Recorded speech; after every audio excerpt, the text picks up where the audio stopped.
Ya, wahai kau yang berhati gelap, yang selalu dalam jalan kesesatan, ingatlah bahwa kau akan mati. Kau tidak bisa lari dari kematian meskipun kau bersembunyi di dalam benteng yang kukuh. Sadarlah, hentikan kejahatanmu supaya orang-orang di sekitarmu aman sejahtera.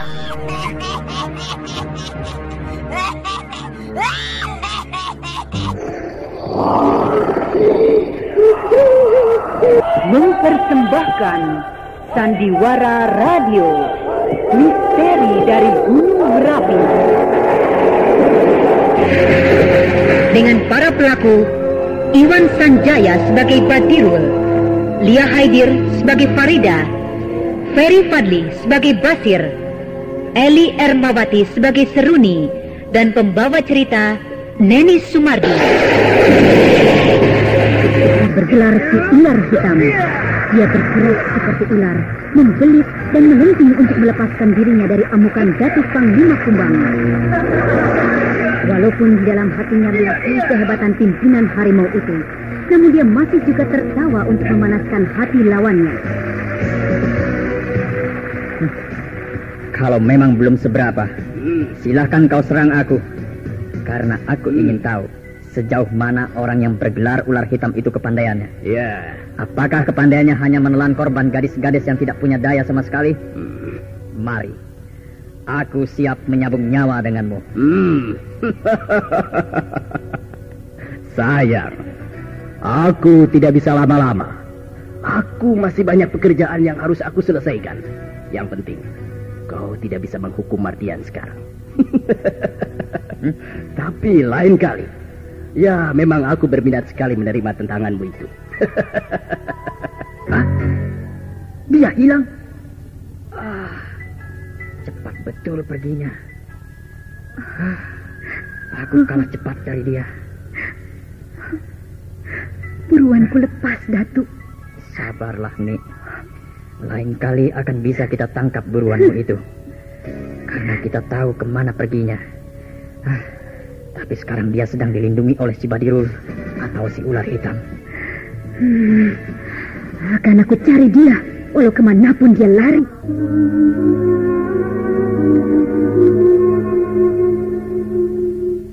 Kau belum tidur? Siapa? Aku, Seruni.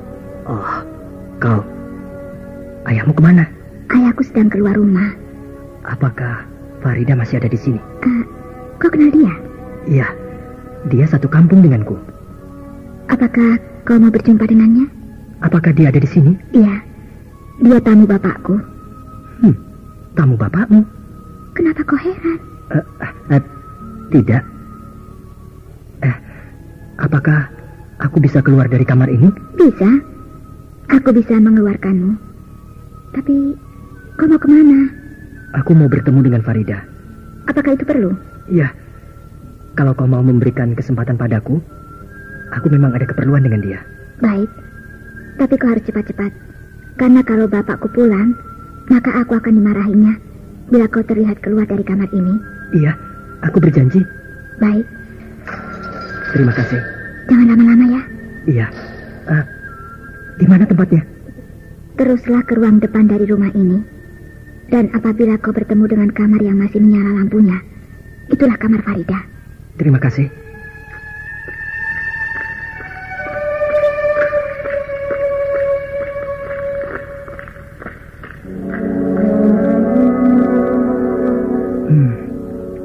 Rumah ini besar sekali. Tapi semuanya gelap. Ruang ini besar sekali dan gelap. Aku harus hati-hati. Siapa tahu di sini ada orang.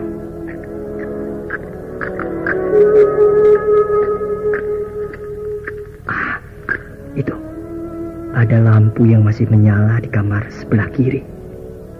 Pasti ini kamar Farida yang dibilang Seruni. Farida. Farida. Siapa? Aku. Aku siapa? Aku Basir. Kau, Basir? Iya, aku. Kenapa kau bisa lepas? Cepat. Kau bukakan pintu ini. Nanti kita bicara. Iya, iya. Tidak ada orang yang melihat kau kemari? Tidak. Cepat masuk. Ya. Bagaimana kau di sini? Kenapa kau bisa keluar dari tempat kau ditawan? Nanti aku ceritakan. Yang penting aku kabarkan padamu bahwa gadis yang bernama Suni tidak bisa aku selamatkan, sehingga dia mati di lembah hantu. Iya, iya. Aku tahu. Dan karena permintaanku itu maka kau tertangkap, kan? Iya, memang begitu. Iya, iya. Aku minta maaf, Bas. Tidak usah kau pikirkan. Sekarang bagaimana dengan dirimu? Apakah kau mendapat kesulitan? Kenapa kau bertanya begitu? Aku khawatir kau akan mendapatkan giliran seperti Suni. Ya, aku ingin lari dari sini. Tapi, bukankah kau tamu si Badiro itu? Iya, tapi aku dalam keadaan bahaya, Bas. Aku akan dijadikan istri oleh orang tua itu. Dan besok, aku mau tidak mau harus memberikan jawaban yang tampaknya sesuai dengan kehendaknya. Oh, dan kau menerimanya? Aku kan sudah bilang bahwa aku dalam bahaya. Nah, itulah bahaya yang aku hadapi, Bas. Kalau begitu, bila kau mau, kau bisa lari malam ini. Malam ini? Iya. Apakah tidak akan tertangkap nanti oleh si Badirul? Dia sedang pergi. Betul dia sedang pergi? Betul. Buat apa aku bohong? Dari mana kau tahu, Bas? Dari anaknya, Seruni. Kau kenal dengan anaknya? Iya. Karena dia yang selalu mengantarkan makanan untukku. Apakah dia baik padamu? Aku rasa memang begitu. Dan bisa dipercaya? Kenapa begitu? Aku takut, Bas. Dia hanya akan menjebak kita. Aku rasa tidak. Apa kau sudah yakin? Ayo, sudah. Kita tidak punya waktu. Cepat. Keluar dari kamar ini kalau kau ingin lari malam ini. Kau juga ingin lari? Iya. Aku akan menemanimu. Ayo. Ya, ya. Ayo. Biar aku yang membuka pintu itu. Aku akan lihat keadaan di luar. Kalau aman, kita segera meninggalkan tempat ini. Iya. Dan lampu kamar ini akan aku matikan. Jangan. Nanti kalau ada orang melihat, dia akan curiga. Oh iya, ya. Baik, baik, Bas. Farida, ayo, cepat kemari. Iya. Pegang tanganku dan ikuti aku. Iya, iya. Kita harus melewati ruang besar ini. Hei, mau kemana kalian? Ada orang. Hei, mau kemana? Kau diam di sini, Farida. Ada apa, Bas? Ada Seruni menuju kemari. Celaka, Bas. Kalian mau kemana? Aku mau mengantarkan Farida keluar sebentar. Cepat, kau kembali ke tempatmu. Ada apa? Bapakku sudah kembali. Oh, iya, ya.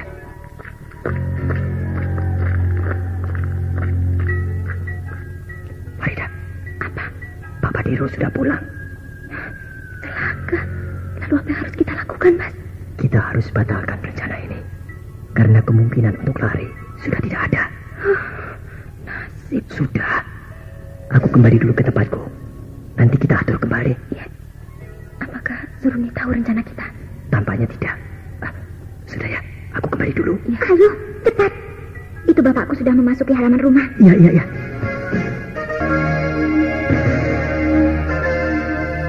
Yang memang, Mardian yang sudah berada di tangan Nik Ringgi lepas ketika mereka sudah berada di perkampungan mereka.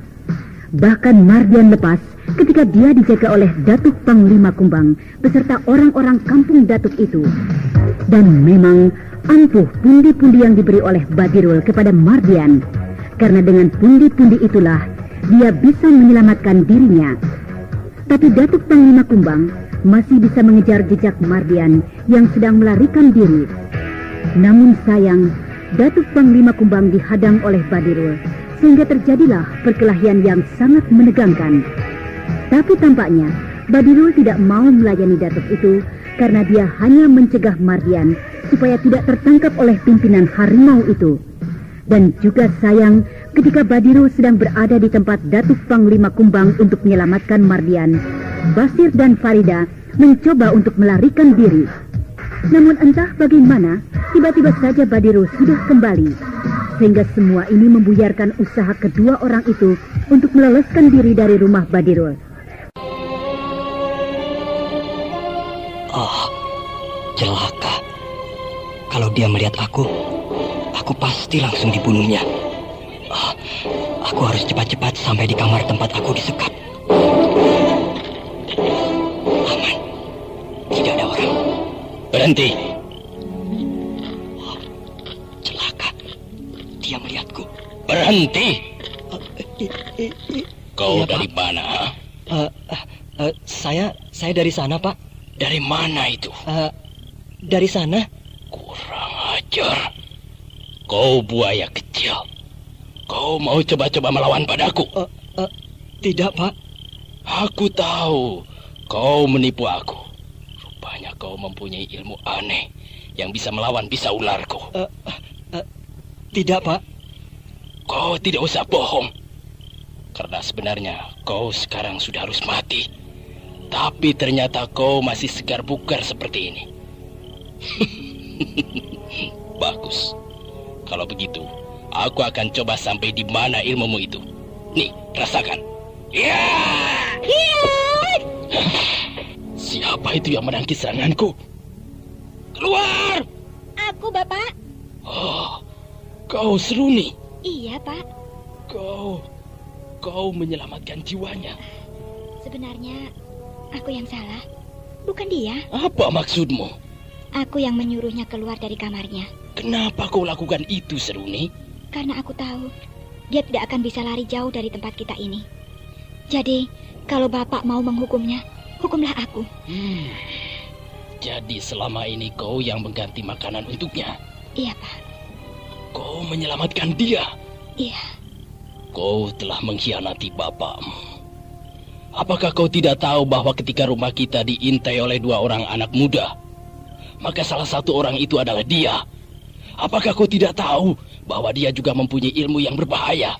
Aku tidak tahu, tapi aku juga tidak bisa membohongi diriku bahwa aku tiba-tiba saja ingin menyelamatkan dia. Oh, kau masih terlalu sederhana, anakku. Kau tidak tahu bahwa dunia ini penuh dengan tipu muslihat.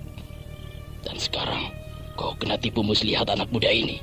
Aku yakin tidak, Pak. Dan aku akan hajar dia bila dia berani membohongiku. Nah, seperti ini. Hiya! Aduh. Kau pukul dia dengan pukulan selaput kelabumu? Iya. Aku membuktikan pada Bapak bahwa aku tidak main-main. Baiklah. Aku masih percaya padamu. Tapi aku harap pada Bapak Ya? bahwa dia jangan diapa-apakan. Aku ingin dia hidup. Seperti juga keinginan Bapak terhadap Farida. Hah? Kau senang padanya?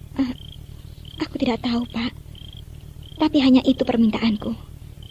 Ya, sayang. Kau terlampau sederhana berpikir. Terlampau jujur. Ya, karena kau hampir tidak pernah keluar dari rumah ini semenjak kau dilahirkan. Sehingga kau tidak tahu bagaimana dunia yang sebenarnya di balik dinding-dinding rumah ini. Ya, sudah. Tarik anak muda ini ke kamarnya. Kau terlampau keras memukulnya sehingga dia pingsan. Iya, Pak. Enak tidurmu tadi malam? Iya. Tapi aku lihat gelisah. Tidak. Kau gelisah sehingga kau memerlukan keluar dari kamarmu pada tengah malam tadi. Iya. Kau gelisah karena menunggu kedatanganku tadi malam. Tidak. Tadi malam panas sekali.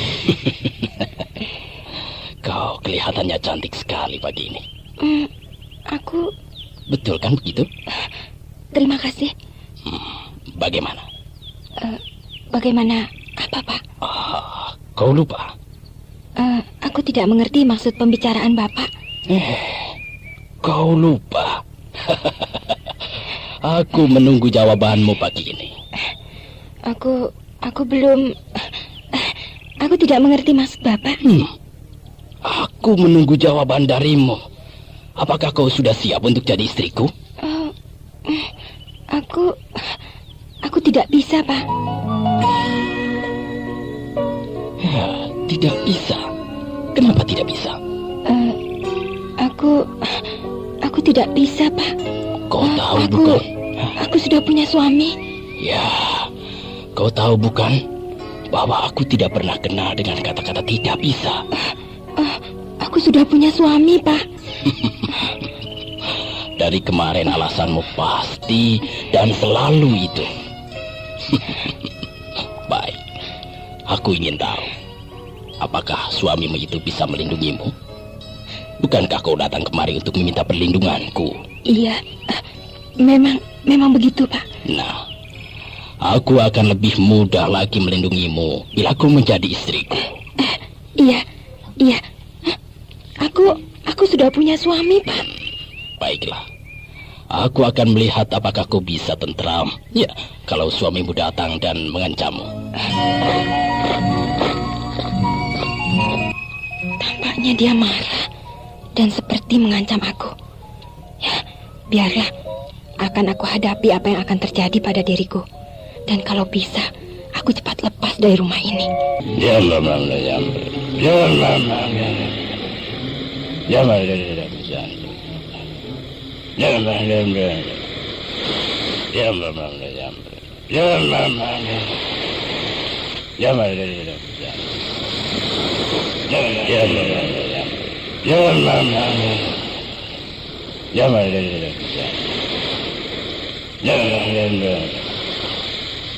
Aku tahu kau jauh dari sini, Mardian. Tapi datanglah jiwamu, karena istrimu sedang membutuhkanmu malam ini.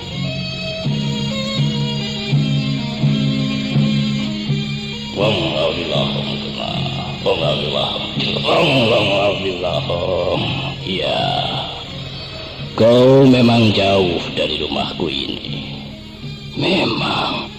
Memang jauh sekali. Tapi aku minta kau datang.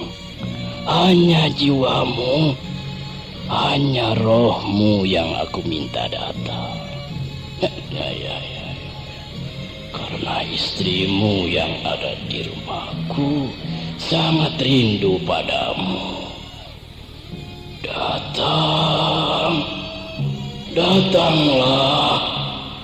Datanglah Mardian.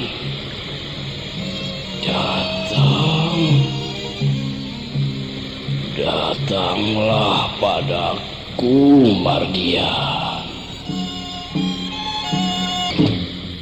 Dengan kekuatan magisnya, Badirul memanggil jiwa Mardian.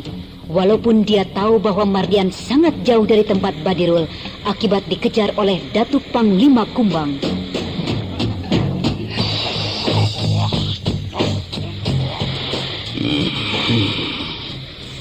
Nampaknya jiwa Mardian dengan segala kemampuan silumannya datang.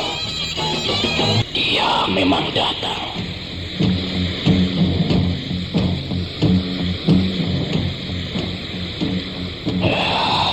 Aku ingin melihat apakah Farida masih menolakku.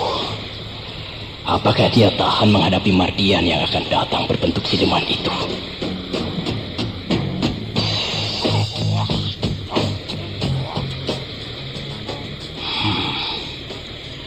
Aku akan pura-pura tidak tahu.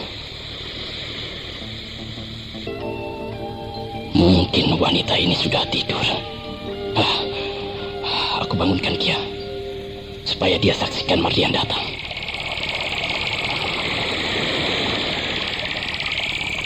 Farida.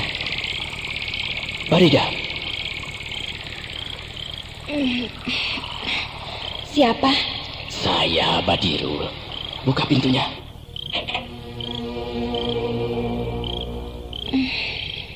Apakah kau sudah tidur? Iya. Oh, kalau begitu, biarlah. Besok saja. Tidurlah.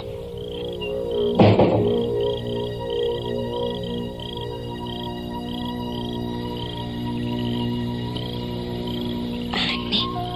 Apa perlunya malam-malam begini? Kenapa suasananya agak mengerikan malam ini?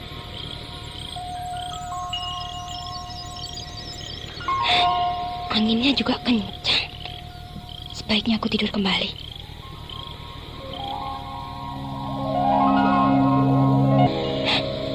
Kenapa suasana malam ini terasa aneh?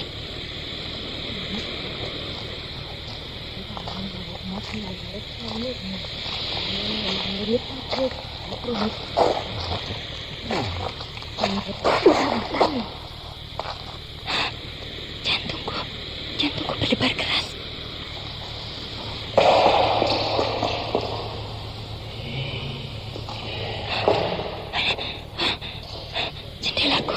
Jendelaku ada yang mengetuknya.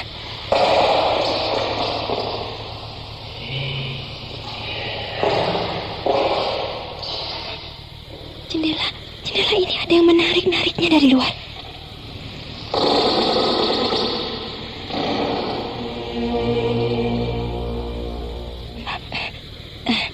Siapa? Aku. Kau, Bas? Aku, Farida. Kau Basir? Farida, buka. Hah? Suaranya kenapa terdengar aneh? Farida. Farida.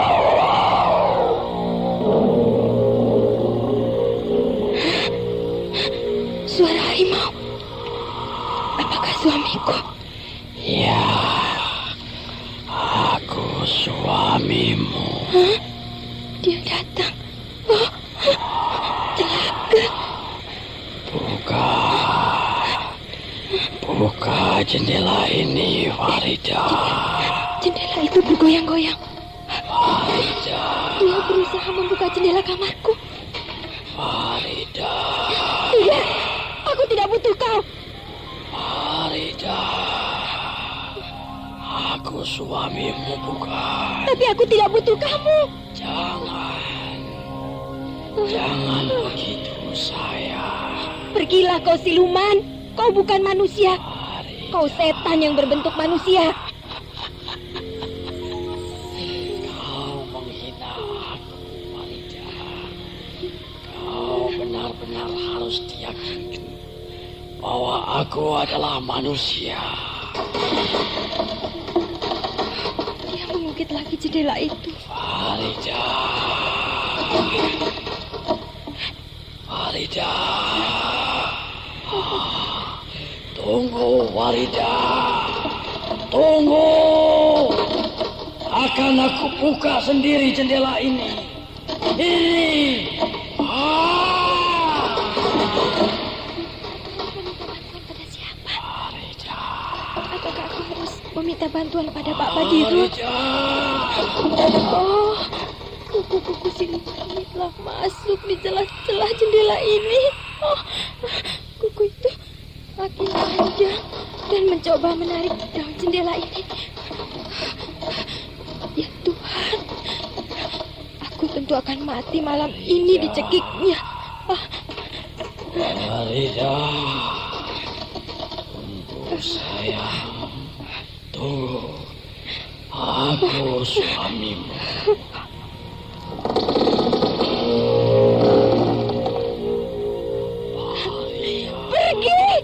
Pergi kataku. Sayang. Aku butuh kau. Mukanya mulai hancur. Daging mukanya jatuh satu. Hah? Muka itu tidak daging lagi. Pergi!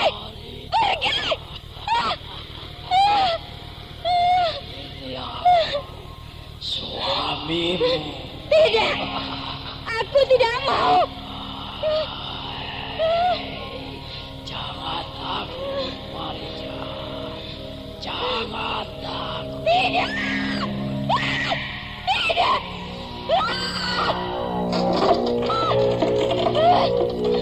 Pak Badirul! Tolong aku, Pak!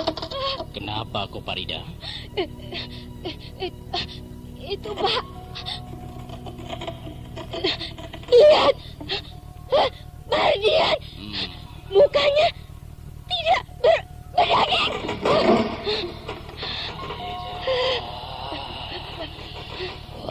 Farida. Pak Badirul, tolong aku, Pak. Mardian, pergilah. Jangan kau ganggu temanku ini. Ya, aku pergi.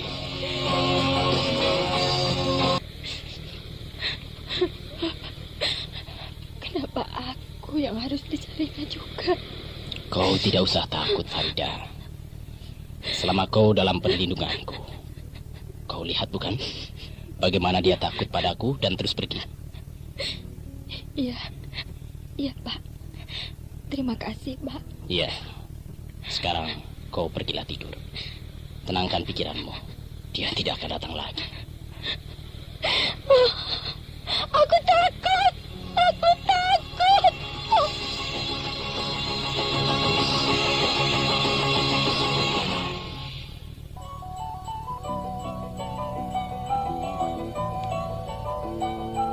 Ternyata Seruni memang gadis yang sangat lugu.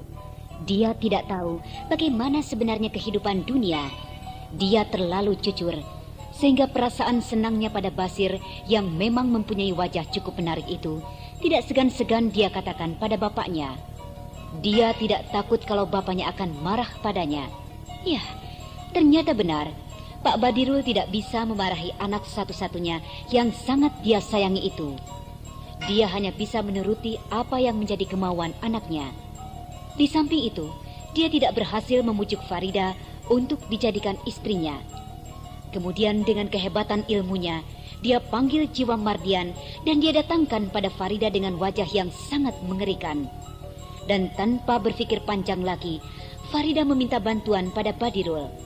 Memang, dengan 3 kali menyemburkan ludahnya pada siluman itu, maka Mardian pun lari sambil meninggalkan tertawa yang melengking tinggi. Nah, apakah dengan kejadian ini Farida akan mau menerima lamaran Badirul yang tampaknya benar-benar jatuh cinta padanya itu? Ataukah masih dicobanya untuk melarikan diri? Saudara pendengar, demikian tadi telah kita ikuti serial Sandiwara Radio ini. Sampai jumpa esok hari pada waktu dan gelombang yang sama.